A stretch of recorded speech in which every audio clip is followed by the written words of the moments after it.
Doctor BR Ambedkar Konaseema జిల్లా P Gannavaram నియోజకవర్గం ఐనవెల్లి మండలం ముక్తేశ్వరం సెంటర్లో ఉన్న స్వర్గీయ మాజీ ముఖ్యమంత్రి వర్యులు వైఎస్ రాజశేఖరరెడ్డి జయంతి సందర్భంగా ఆయన విగ్రహానికి పూలమాలలు వేసి నివాళులు అర్పించి కేక్ కట్ చేసి అనంతరం విలస లెప్రసీ హాస్పిటల్లో రోగులకు భోజనం మరియు పండ్లు, బ్రెడ్ అందజేశారు.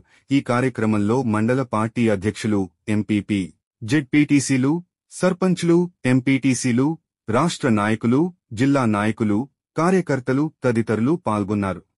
డాక్టర్ బిఆర్ అంబేద్కర్ కోనసీమ జిల్లా పి గన్నవరం నియోజకవర్గం ఐనవెల్లి మండలం ముక్తేశ్వరం సెంటర్లో ఉన్న స్వర్గీయ మాజీ ముఖ్యమంత్రి వర్యులు వైఎస్ రాజశేఖరరెడ్డి జయంతి సందర్భంగా ఆయన విగ్రహానికి పూలమాలలు వేసి నివాళులు అర్పించి కేక్ కట్ చేసి అనంతరం విలస లెప్రసీ హాస్పిటల్లో రోగులకు భోజనం మరియు పండ్లు, బ్రెడ్ అందజేశారు. ఈ కార్యక్రమంలో మండల పార్టీ అధ్యక్షులు, ఎంపీపీ, జెడ్పీటీసీలు, సర్పంచ్లు, ఎంపీటీసీలు, రాష్ట్ర నాయకులు, జిల్లా నాయకులు, కార్యకర్తలు తదితరులు పాల్గొన్నారు.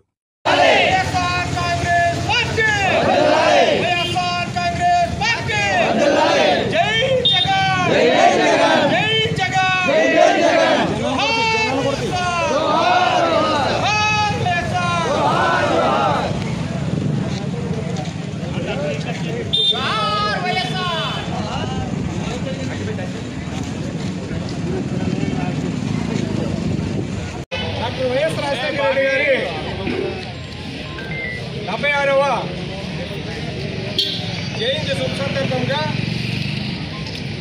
ఐనవెల్లి మండల వైఎస్ఆర్ కాంగ్రెస్ పార్టీ ఆధ్వర్యంలో ఈరోజు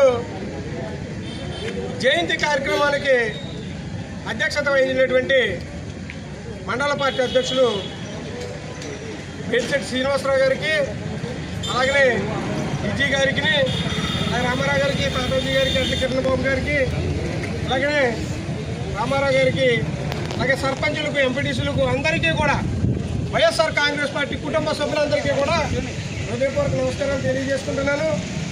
మరి ఈరోజు ప్రజారంజక పాలన అందించినటువంటి మహానేత, దిగంత నేత రాజశేఖర రెడ్డి గారు, ఆయన ఈ రోజుకి కూడా ప్రతి హృదయాలలో ఆయన్ని ఎప్పుడూ కూడా జ్ఞాపకం చేసుకుంటున్నారంటే ఆయన పెట్టినటువంటి సంక్షేమ కార్యక్రమాలు, సంక్షేమ పథకాలు. మరి ముఖ్యంగా చెప్పుకునేది రైతుల విషయం అయితే ఉచిత విద్యుత్ ఇచ్చి, అలాగనే జలయజ్ఞం అనే పోలవరం ప్రాజెక్టుని ఆయన ప్రారంభించడం జరిగింది, ఆయన నెలకొల్పడం జరిగింది. అలాగనే కాకోకుండా మరి ఎవరైతే పేద బీద బడుగు బలహీన వర్గాలలో ఉన్నారో, అనారోగ్యానికి లోనై వైద్యం చేయించుకోలేక మరి ప్రాణాలు వదిలేటువంటి పరిస్థితుల్లో అలాంటిది ఇవాళ ఆరోగ్యశ్రీ అనేటువంటి పథకాన్ని ప్రవేశపెట్టినటువంటి నాయకుడు వైఎస్ రాజశేఖర రెడ్డి గారు. అలాగనే కాకోకుండా ఎవరైతే విద్యార్థులు ఉన్నారో వారికి డాక్టర్ వాళ్ళను, ఇంజనీర్ అవ్వాలను ఎంతో ఆశపడేవారు.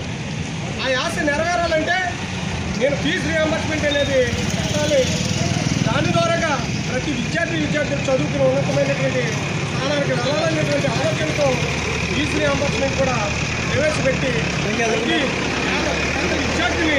చదువుకున్నటువంటి మహానేత.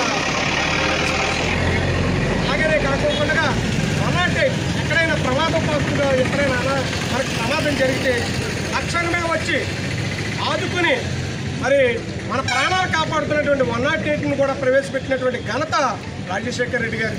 అట్లాగనే కాకుండా ఆయుష్మాన్ భవ ఇవాళ భారతదేశంలో ప్రధానమంత్రి తలపెట్టాడంటే ఆరోగ్యశ్రీ అనేటువంటి రాజశేఖర రెడ్డి తలపెట్టినటువంటి ఆరోగ్యశ్రీ అనేటువంటి పథకాన్ని ఆయన స్టడీ చేసి ఈ ఆరోగ్యశ్రీ అనేది చాలా మంచి గొప్ప బృహత్తమైన కార్యక్రమం.